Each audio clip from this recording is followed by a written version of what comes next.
Today we're starting a new book of the Bible, the book of Ezekiel. It's an interesting book, an exciting book, and I want to take about 30 minutes to introduce Ezekiel to you. This will help you as you navigate through the rest of the book. Um, Here is where Ezekiel fits in our overall chronology of the Bible.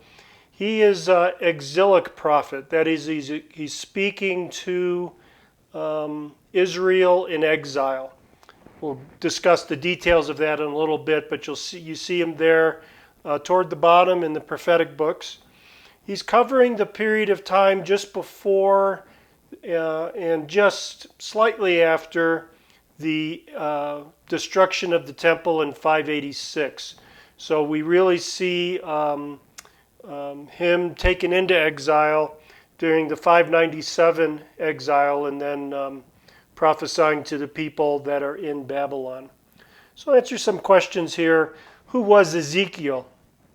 Well, we know that his name means God will strengthen or God will harden. Very important for his ministry. He's being sent to a very stubborn, very resistant people who are in exile. So God strengthens him or hardens him for a very difficult ministry. Like two other prophets, Jeremiah and later Zechariah, Ezekiel's from a priestly background, Judean background. His father is Buzzy. We find that from Ezekiel 1:3. No evidence that he actually ever served as a priest. Again, he's taken into exile, and no evidence that he carried out priestly duties, but he's from a priestly background. Because of that, we see in his book a lot of interest in what priests in Jerusalem are doing, whether they're faithful or unfaithful. Lots of interest in what's happening in the temple. He also has a great interest in one of his overriding theological themes is the glory of God. And then in the last several chapters of Ezekiel, he's says a lot about the size, the layout, and the ministry of the future millennial temple. We know that Ezekiel was married, but tragically his wife dies during his prophetic ministry. And if you look in chapter 24, when we get there, you'll see that he is forbidden to mourn his wife. How sad that is, but this is one of the many prophecies that are actions in Ezekiel, action that becomes a metaphor for the nation going into exile and not being mourned. Don't know of any children. There's never any mention of children that he has. And he's born around 623, the best we can understand it. So he's growing up during the time of King Josiah's reform movement. You remember that from your previous reading in the chronological books. He began his ministry. So one of the interesting things about Ezekiel, he's very precise in his dating, and for the most part the book is laid out chronologically, so we can fix the beginning of his ministry on July 31st in 593 BC, so that's right from the beginning, and then we can date his last prophecy to 571. We know he's about 30 years old when he began his prophetic ministry, and he finished that ministry 22 years later, so 30 was the age that a priest entered into service, interestingly enough, about the same time that Jesus is baptized. His ministry was during the reign of Nebuchadnezzar. Lots of overlap between Jeremiah and Daniel. So Jeremiah is about 20 years older than Ezekiel, and Daniel is born about the same time. So there's a lot of overlap there. Daniel went into captivity in about 605, so that was the first exile from the northern kingdom into Assyria.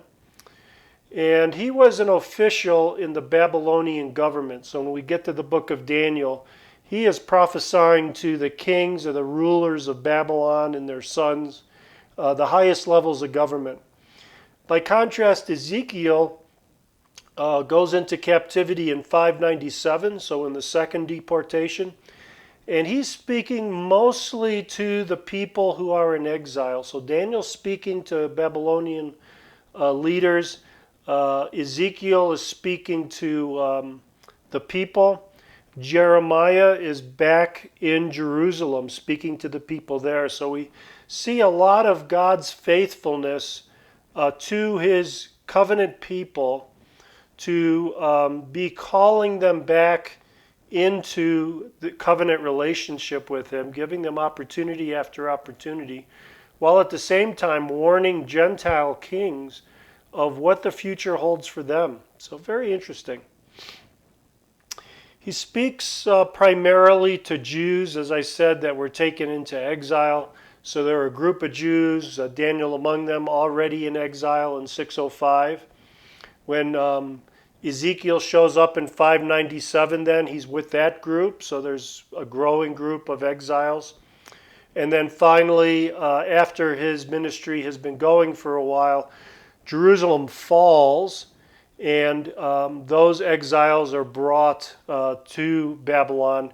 And of course, he is prophesying to them as well. In a couple chapters, Ezekiel's carried back to Jerusalem so he can see what's going on there. And he has judgment against them. And then he also, in chapters 25 through 32, speaks of God's judgment on the nations. So primarily, though, he's speaking to captives, people taken into captivity in Babylon. You might wonder what I did anyway. What life was like for the Babylonian captives. What was life like? So I found this quote from Dr. Tom Constable's expository notes. You know, if you Google that, you can find all his expository notes on every book of the Bible freely available online. So let's read this. Life among the Jewish exiles was not a physically difficult existence. Certainly, they weren't living in a concentration camp. They enjoyed considerable freedom and even traveled within Babylonia. They were able to own their own homes, to pursue their own businesses and personal interests, and to organize their own communities. Babylon was infamous for its luxurious wealth and excessive idolatry, and life became so comfortable that after Cyrus allowed the Jews to return to their homeland, most of them chose to remain where they were. And in fact, there's still a considerable, or there were anyway, considerable numbers of Jewish settlement in Iraq. It's interesting, though, we don't want to imagine a terrible existence there. We remember from the book of Jeremiah that Jeremiah told them to settle down. They were going to be there for a long time, and they did.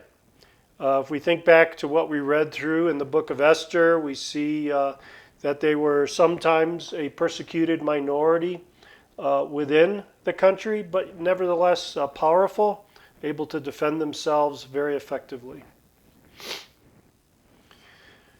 Ezekiel's message overall was, it's a long book, so it's hard to summarize everything, but twofold. One is to be telling Israel, and God is keeping this continuously before them, that because of their violation of the Mosaic law, they have been judged with terrible conquering of Judah and Jerusalem. And they were taken into exile. And this is in accordance with Leviticus 26 and Deuteronomy 28, that warned them about both God's cursing and blessing. Now, similarly to the book of Lamentations, the fact that God was faithful to judge means he can also be counted on to be faithful to bless.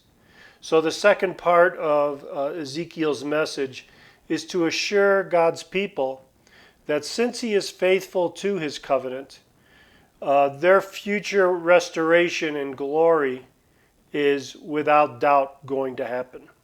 And I'll refer here to Deuteronomy 30, 1 through 10, which talks about the restoration of the nation to their land.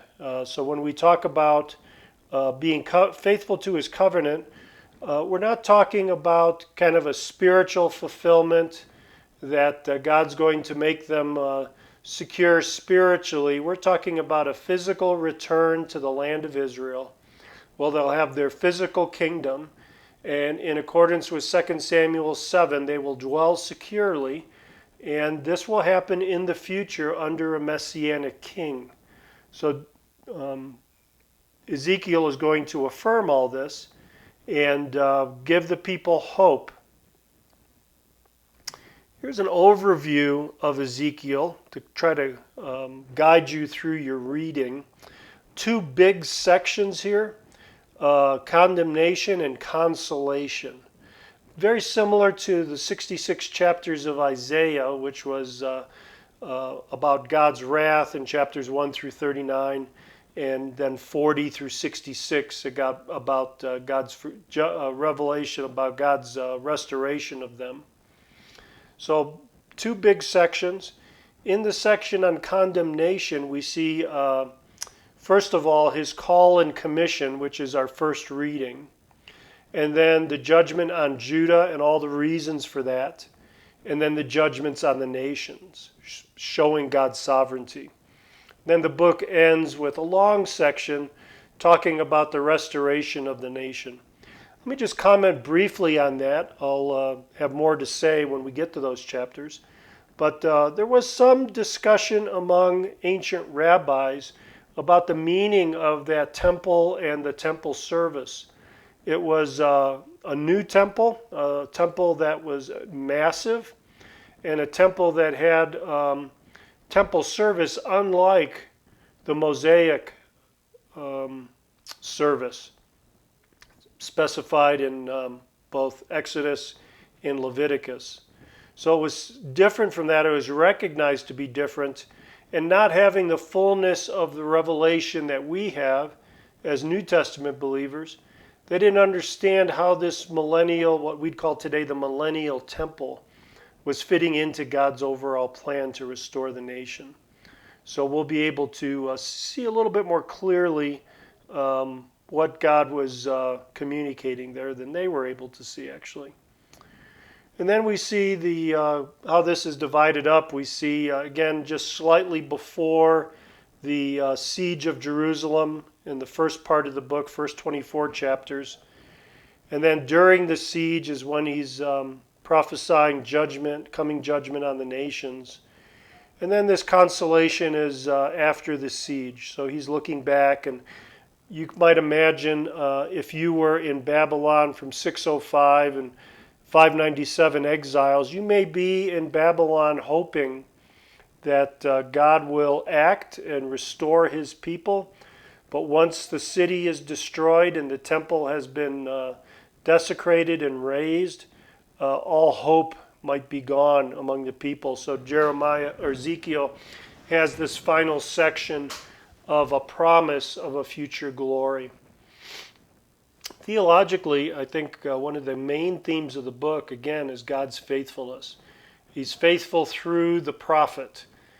He's got, as I said, prophets speaking to the people in Babylon. He's got a prophet speaking to the Babylonian leaders, and he's got a prophet speaking to the remnant that's still behind after the first two exiles. He's got a prophet Jeremiah speaking. So we see in this first section God's faithfulness through the prophet Ezekiel. Then we see God's faithfulness in judgment. First judgment on Judah, and then the judgment on the nations. And finally, his faithfulness in restoring his people. That he is going to be, even though they are violating his covenant, he is going to be faithful to them. I borrowed this. Actually, I picked it up from a presentation Andy Woods did. Andy Woods cited Charlie Dyer in his notes on Ezekiel, so I grabbed this overview. I think it shows really well and in a very summarized way the balance in Ezekiel and how he has carefully crafted this book. We see he is commissioned, and at the end of his commissioning, his mouth is closed. He's bound and forbidden to speak unless God tells him to speak. We see in the second section of the book, then, his mouth is opened. And we see another commissioning of Ezekiel for a different kinds of ministry, a ministry of comfort. We see the focus primarily on Judah throughout, but in the first part of the book, we see successively and progressively that the glory is departing Israel. And in the section on consolation and restoration, we see God's glory returning.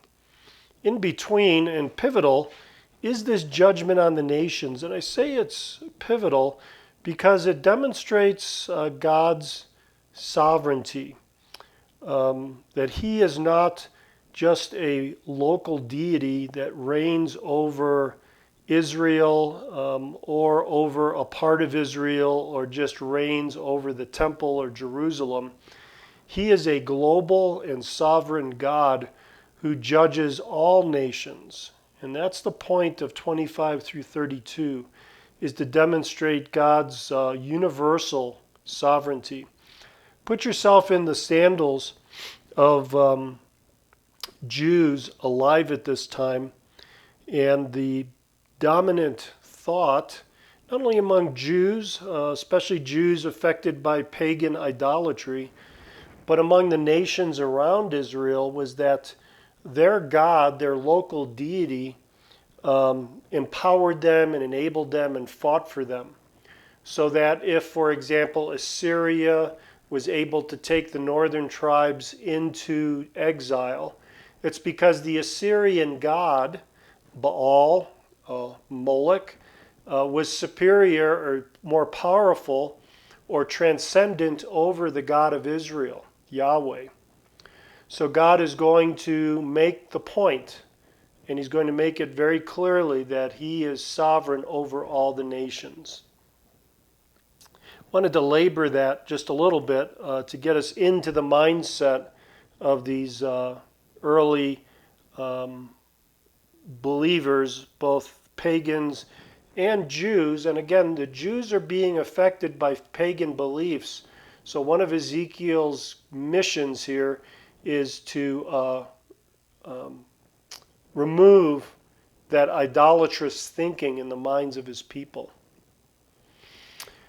As I said, one of the features of Ezekiel is a very tight chronological sequence through the book, and he identifies at each stage, at each group of prophecies, he uses the secular Jewish calendar to identify when he's speaking. We can convert that. There's a couple different ways to convert it. Again, I'm following Charlie Dyer here in his chronology. Puts us within the chronologies that are available from the ancient Near East are within a few years of each other. But if we just follow this, we can date Ezekiel's prophecies very, very carefully, very accurately. It's maybe a study you want to do on your own, a more in-depth study of the book of Ezekiel, is to identify what were the world conditions on each of these dates. Who were the ascendant powers? What were the critical geopolitical decisions? What was happening in the world around Israel while this was going on? Make for a very interesting study. Since we're reading through the Bible, that's our goal this year. Don't have time to slow down and do that. But you can see again from this is that Ezekiel's prophecies are rooted in history. These are real events that he's prophesying about.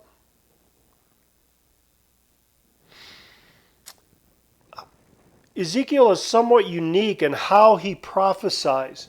It's not just words. A lot of it's words, but it's not always words. So He uses a lot of literary style. So he has proverbs, short, pithy sayings that summarize wisdom.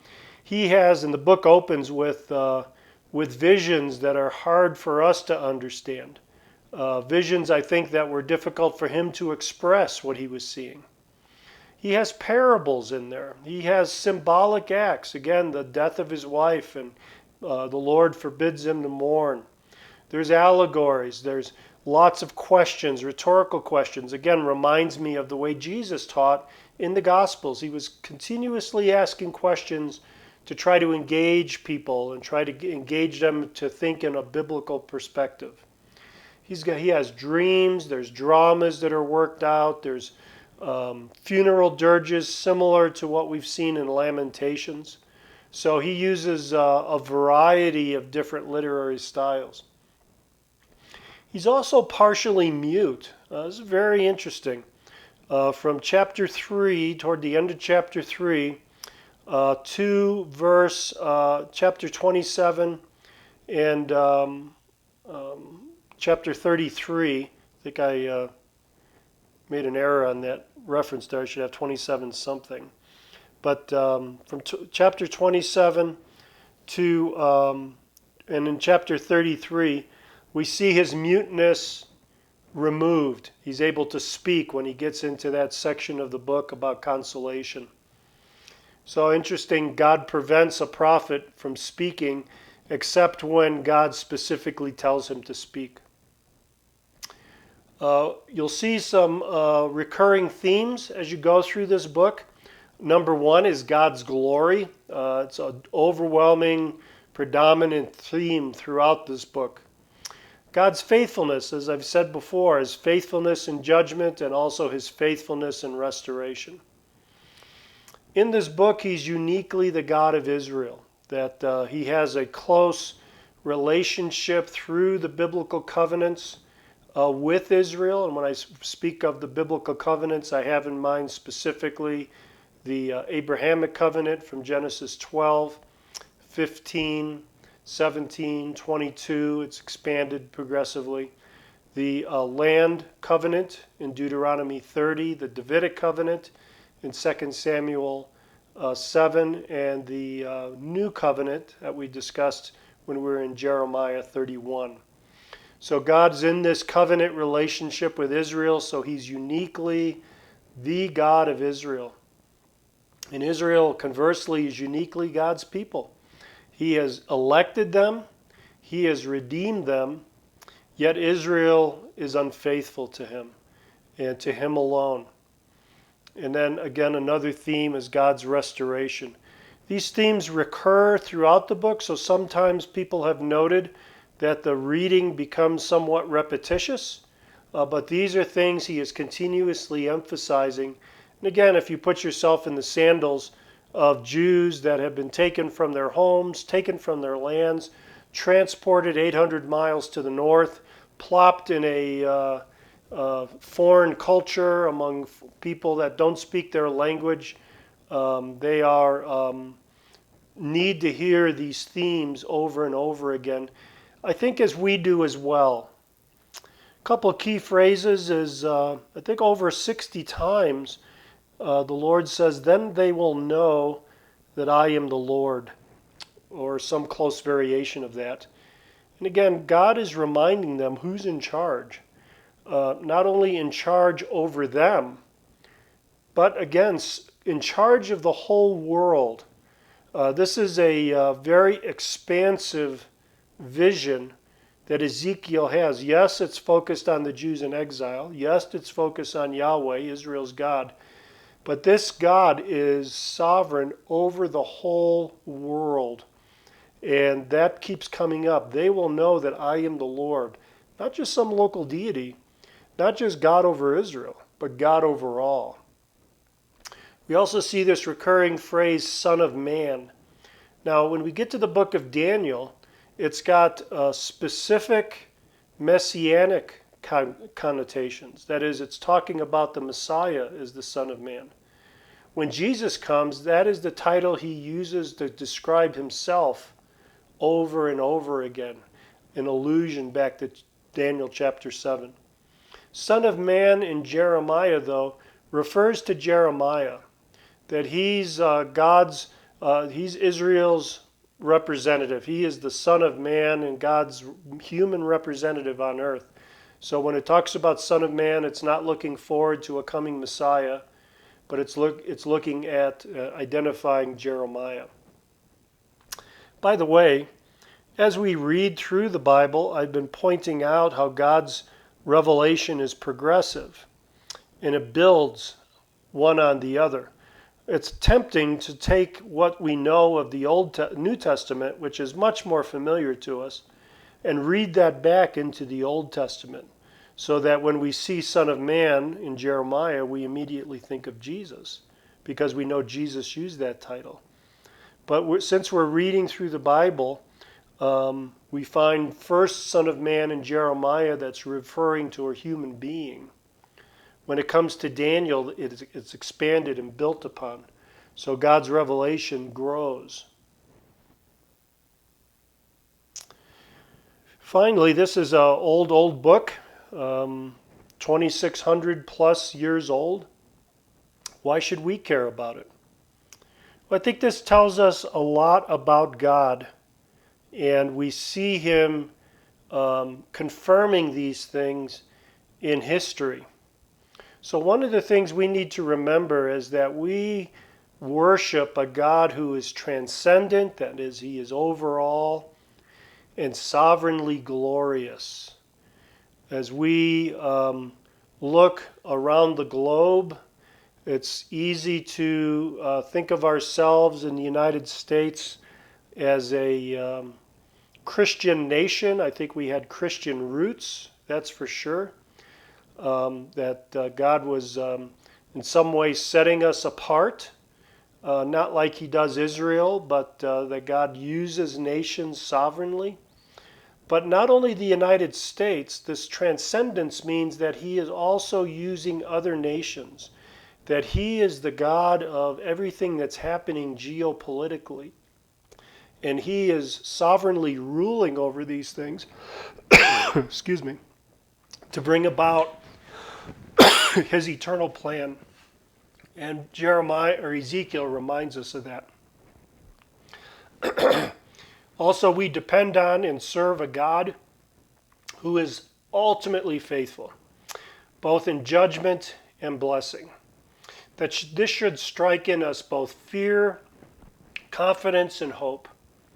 Fear of offending God who is so faithful, confidence that he is will do what he says he will do, and then hope in the glorious future that God has planned for his people, whether Israel or the church. He has different programs for each, but those programs he's going to be faithful to those. He's going to do what he said he's going to do. And again, pardon me, just let me emphasize that if God is not faithful to the promises that he has made, then he is not faithful at all, and he is not God at all. That the God we serve cannot lie. He makes that very clear in the book of Hebrews. He is also a faithful God, full of loving kindness. So he is going to remain faithful because that's who he is. He's not going to violate his character. So Ezekiel is going to help us see that, how faithful God is in both judgment and blessing. We also see a God who is long-suffering. We've seen this in the historical books of the Bible, but we see it again in Ezekiel. The fact that he is one of three prophets who is speaking for God, warning his people, asking them, pleading with them to repent, letting them know God's will, that he is infinitely patient with them. He's been holding them accountable at this point in the writing of Ezekiel to the laws of Deuteronomy for about 900 years. And they have so often sinned against him. And he has sent them warning after warning and prophet after prophet. And even though he is long-suffering, we see in Ezekiel that ultimately he judges sin. That God is infinitely patient, but he is going to bring judgment.